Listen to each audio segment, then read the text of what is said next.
Greetings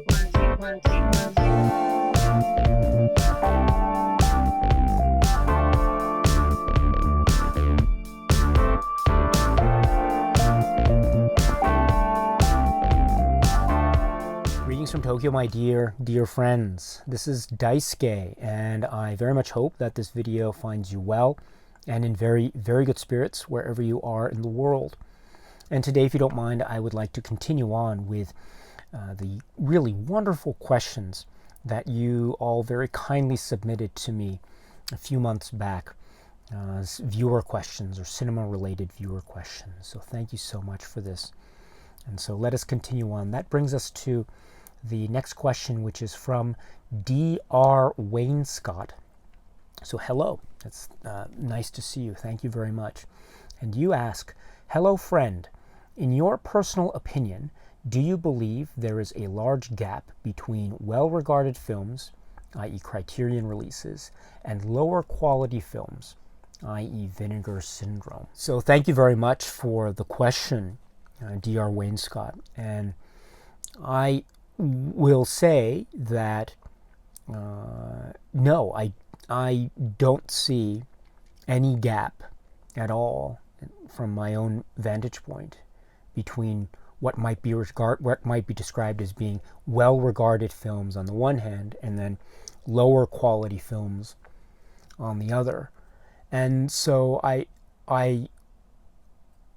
can speak for myself when I say that in my own specific cinema journey,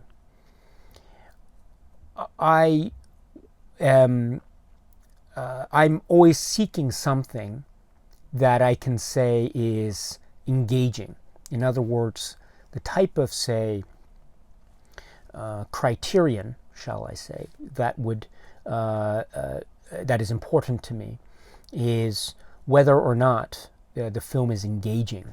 Now, the word engaging to me is, I think, at once specific and also very vague. And I like it that way because I really believe that engaging should have as broad a meaning as possible, because it can be interpreted in many different ways. Engaging can be engaging because something is entertaining. Engaging could mean something that is maybe stimulating on what might be deemed to be an intellectual level, or maybe stimulating on what might be described as being a gut emotional level, or maybe a hybrid or a mixture of the two. Or maybe there is something of a sense of disgust, or a sense of being repulsed or repelled. That is also, I think, a very legitimate form of engagement. Or there could be, say, maybe an example of a film that is frustrating for a certain reason. Maybe that frustration is applied because the filmmaker or filmmakers have a certain point or philosophy that they want to address or express through the medium of cinema. So even this feeling of frustration can be described as being a type of engagement from my point of view.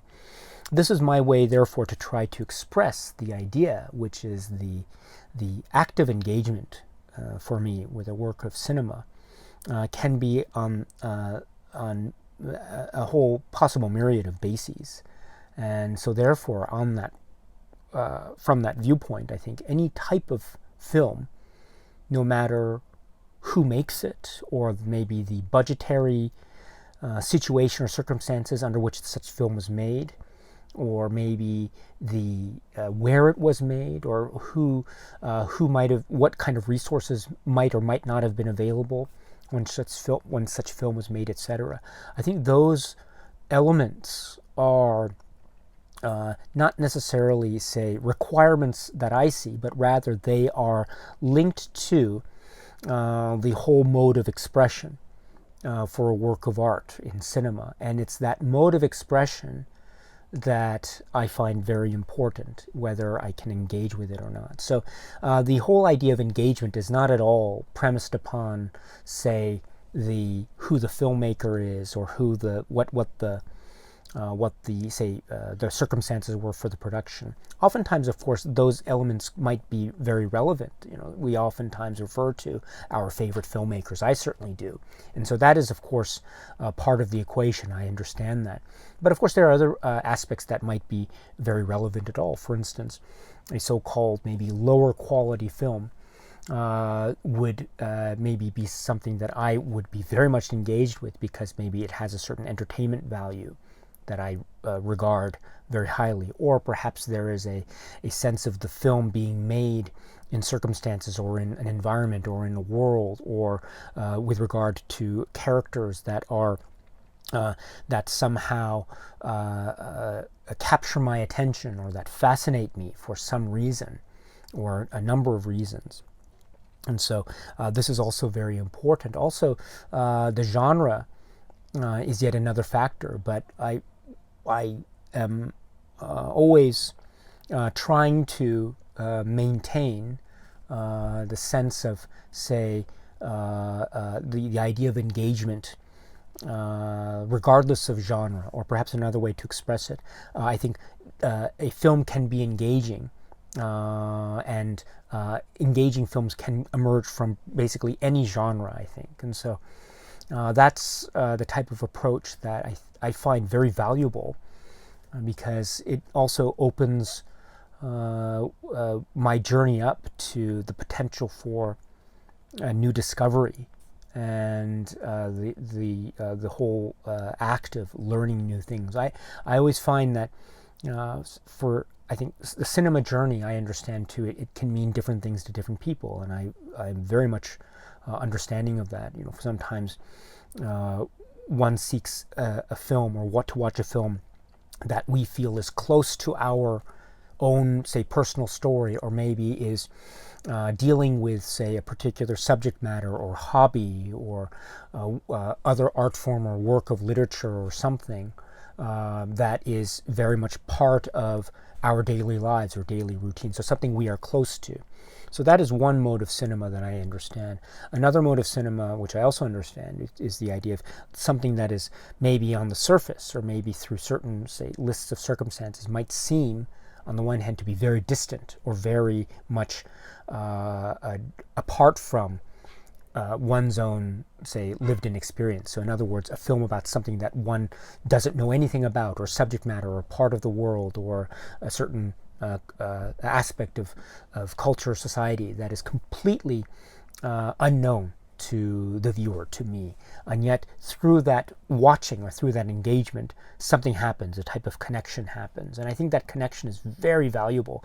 So it's the idea of the engagement with cinema. And I think that engagement can emerge potentially anywhere. And so I think, therefore, the idea of discovery becomes very important. So that's my very, maybe, unclear way, I apologize, but my unclear way of answering the question. In other words, to say that I think that there is the key for me is not necessarily well regarded or low quality. The key is always the potential for engagement. The potential for engagement in a work of cinema. That is the key. And so, if in that sense, this can emerge from potentially anywhere, along the vast spectrum of cinema. Also, of course, I always have to remind myself that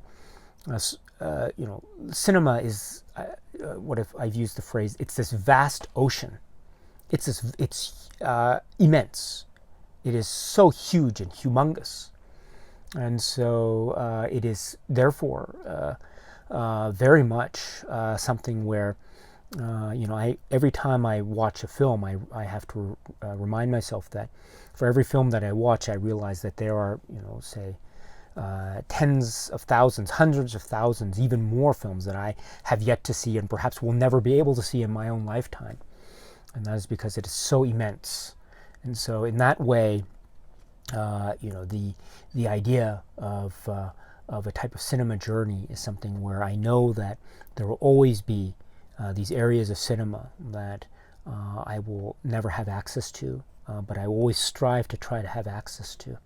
And in that way, the journey becomes about the potential and possibility for engagement with as many experiences that cinema can and possibly does represent in terms of the whole spectrum of human existence. And so that is, I think, how I would answer the question. So I apologize if maybe my answer is not quite directly addressing it, but I really want to thank you very much for that, my friend, and I hope you're well. And so thank you so much. And D R Wainscott, I don't know how, if you or anyone else who's watching, how would you answer the question? Please feel free to let me know in the comments section below.